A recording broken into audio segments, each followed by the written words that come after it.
Hi, this is Margaret Maloney, and welcome to the Death Dhamma podcast. Together we will consider life, death, and impermanence. Because in between birth and death, we lose things. Not just our glasses and our keys. We lose identities, relationships, ideas, and more. But what we can gain right now is facing this together, and we will gain freedom, peace, and progress on our path. Hi, everyone.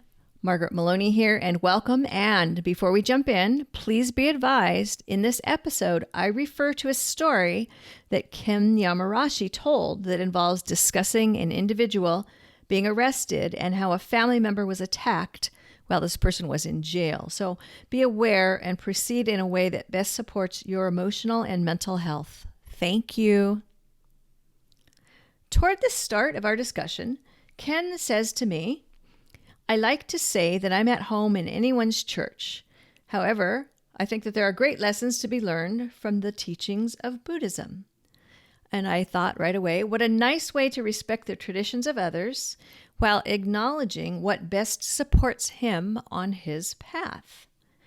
Coming from a background of trauma and divorce and difficult experiences from serving in the military and as a police officer, Ken reconciles martial arts with Buddhist philosophy. In fact, he offers help to others through his work at Everyday Samurai, which you can find at www.everydaysamurai.life. He's acutely aware that other veterans have taken their lives or may be tempted to do so, and he has his own traumas that he reflects on. He thinks deeply about how his karma has intersected with others. For example, he shares the story of a man he once arrested. The man didn't like it, of course, but did not resist arrest. And this man was unable to make bail and spent the weekend in jail. While he was in jail, one of his family members was attacked. In this story, Ken knows that he was performing his job in an honorable way, and yet this difficult thing occurred. When it comes to cause and effect, our karma can be intertwined. We're not walking the planet alone, and so we may walk into a situation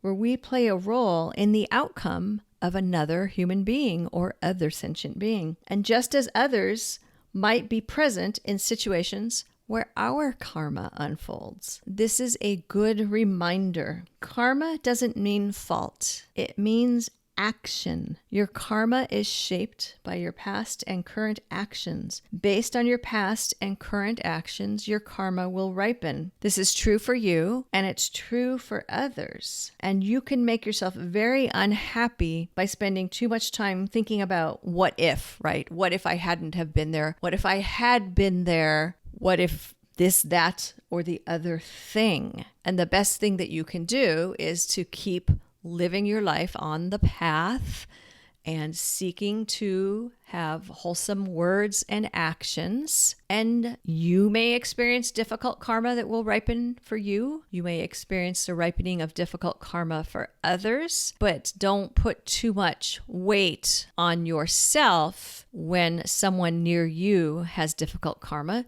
Just try to do the best you can that support them. And remember that each of us have our own karma. We don't know how or when or if it will ripen. It's important for us all to find a way to process trauma. Ken has found his path in the teachings of Shinzen Young, specifically a framework called unified mindfulness. Ken uses this approach to develop mindfulness skills as defined by concentration power, sensory clarity, and equanimity. And he explained it a little bit to me. I'm going to go over it a little bit with you now. However, I am not the expert in this practice. I have a different practice of my own that I use.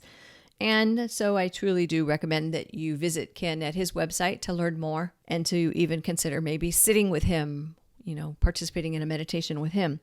But the concentration power, this is the ability to focus, to keep your mind on whatever the object of your meditation is. And sensory clarity is to become aware of how sensory input come up for you while you are meditating, and learn how to recognize and divide things based on how they show up. You may feel something, very emotionally. You may feel something physically, a tightness in your throat or in your stomach or someplace else. So the idea is that by dividing, you make it easier to digest or process these things because you notice them as they come up and you put them in the proper category or bucket, if you will. And in that way, you're not trying to take care of everything all at once. You're not trying to process an emotional and a physical charge all at the same time. So that, again, the idea, dividing them, making it easier to process, placing categories, emotional charges and physical charges into their separate buckets, then you can handle each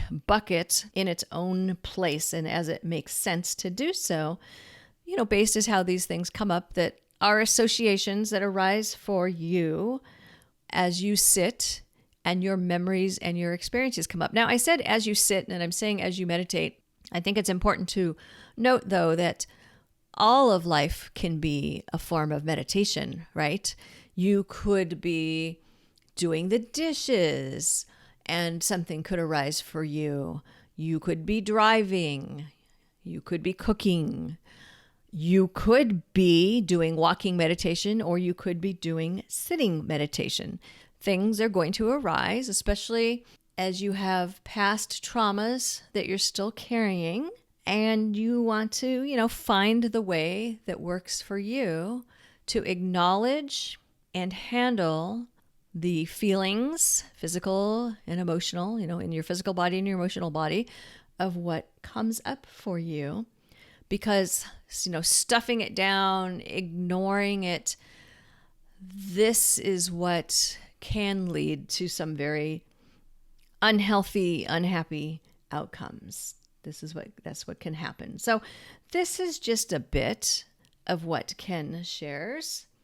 It's his practice. And as I said, as I started talking to you about this, you might consider visiting him at everydaysamurai.life and work with him or listen to some of his recordings. He has some things he's written as well. And in that way, you can find how his Buddhist practice is informing his life, because he has a full life with many different challenging situations, which he shares with us in the full episode. And I attached an advisory message at the beginning of that full episode too, just to let you know he has had some difficult things happen, and we discussed them calmly and respectfully, but still knowing that some of those things can be triggering. So, proceed in a way that makes best sense for you. And know that, Ken has found his way. He helps others find their way, especially those who might come from a military or law enforcement background. Not a requirement, but he might be especially the right kind of person for you if that's your background. And he has respect for other traditions. He's got that, remember, that feeling comfortable in anybody's church. So he's not here to convert anyone. He's here to say, this is my life. Here's what I've lived. And here's what helps me live now. You've been listening to the Death Dhamma podcast with your host, Margaret Maloney. Thank you so much for being here. Come find me on margaretmaloney.com, margaretmeloni.com. And until we meet again, may you be well, may you be happy, may you be at ease, and may you be free from suffering. Bye for now.